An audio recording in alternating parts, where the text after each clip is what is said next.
With the Russian invasion of Ukraine now in its 26th day, the United Nations estimates that a staggering 10 million Ukrainians have been forced from their homes, either displaced within the country or across the border as refugees. Those who fled Ukraine total over 3 million, and half of those are estimated to be children. Joining us now from Lviv, Ukraine, is the spokesperson for UNICEF, the United Nations Children's Fund, James Elder. James, thank you for being with us. And if you would, just give us an idea of the work UNICEF is doing there on the ground for Ukrainians who have remained inside that country and also for those who have had to flee. Yeah, hi, Amy. Yeah, you're spot on.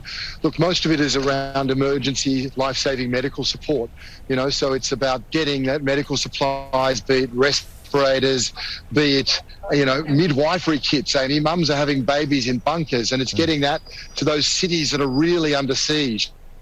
Kiev, the soundtrack of that city is just sirens and bombs, or Kharkiv, or we see to Mariupol, which is really suffocating. So much of it has been emergency medical supplies, but increasingly also just things for children, playthings, early childhood development, anything that we can try and reduce the trauma of those millions of children who are still here.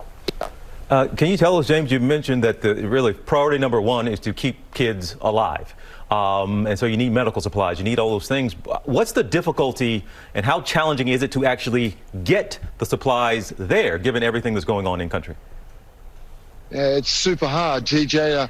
Look, we have really good supply routes still into the capital, into Kiev, and we have very brave people who will drive and then work with those pediatricians and hospitals so we can get them to basements and bunkers. But when you're talking about getting out to the east and the south, Mariupol, that city under siege, we keep having promises of humanitarian corridors. They're not respected. So that means people can't get out, children, families who haven't had water and food for days, and it makes it hard for us to get in. But this is what UNICEF does, so we'll keep finding those ways. But as long as we see these indiscriminate attacks on hospitals, on schools, on places where children play, the needs get bigger, and it's very difficult for us to meet all those needs safely.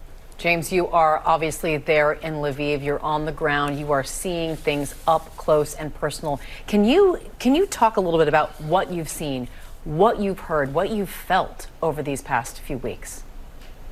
A week ago, I was here, the same place, and I was just having a conversation with a young woman, and she out of nowhere said, "Oh, by the way, I'm pregnant. We found out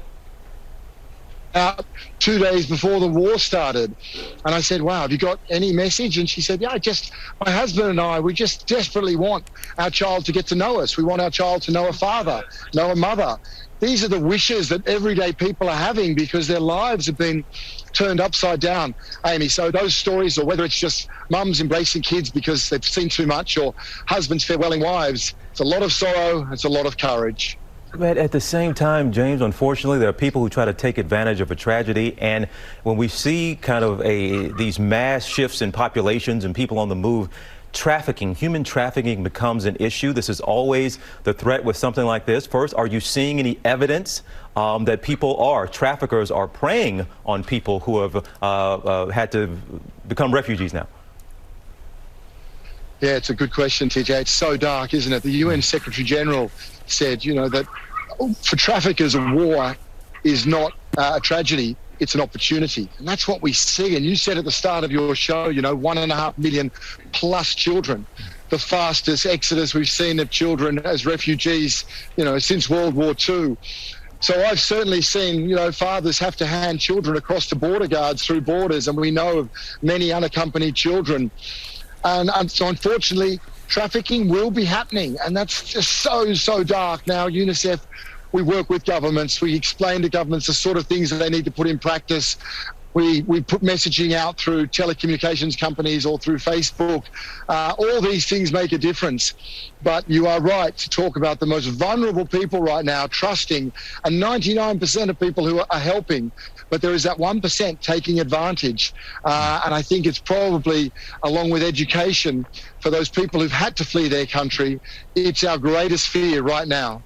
All right. Well, UNICEF spokesperson James Elder, we know you're busy, so we want to thank you for your time. Thank you for sharing your message and your experience with our viewers, and thank you for your service as well. You're doing, you all doing the best you can, doing great work. So thanks so much, James. Hope we can check in with you again.